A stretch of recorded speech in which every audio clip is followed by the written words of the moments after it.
विजु पट्टनायक श्राद्ध दिवस पालित। आधुनिक ओडिशार निर्माता स्वर्गत विजु पट्टनायक गुरुवार दिन श्राद्ध दिवस पालित हो जाइछि। सेवा त्याग ओडिया स्वाभिमान प्रतीक विजु पट्टनायक महान जननायक प्रभात पुरुष स्वर्गत विजु पट्टनायक 28तम श्राद्धोत्सव विजु जनता दल पक्षरु गुड़ारी एनएससी दुर्गापूजा गोष्ठी केन्द्र ठारे विजु जनता दल जिला उपसभापति संतोष कुमार महांती और जिला युव विजु जनता दल उपसभापति केदार साहू अध्यक्षतार अनुष्ठित हो जाइछि। दलीय कर्मी एकत्रित होगा पर आयोजित बैठक में स्वर्गत विजु पट्टनायक गुणकीर्तन करने सह जीवन कहानी संपर्क में आलोचना करथिले।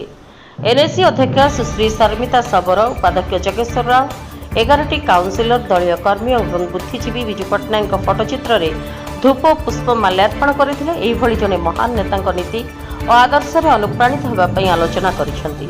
विजु पट्टनायक नीति आदर्श रे निजकु गढ़ी तोलिबाकु दलीय नेता और कर्मी माने शपथ नेइछन्ती। शेषरे आगामी निर्वाचन को विजु जनता दल किपरि सुदृढ़ करबा निमंते आलोचना करा जायथिला बोली संपादक एम प्रसाद राव कहिसेंती। ओडिशार प्रभात पुरुष तथा आधुनिक ओडिशा निर्माता स्वर्गश्री विजु पट्टनायक आज 28तम श्राद्ध दिवस दलीय निर्देश अनुसार आज आम एडी विजु पट्टनायक फोटो पुष्पमाल्य अर्पण कर आज श्राद्ध दिवस पालन कर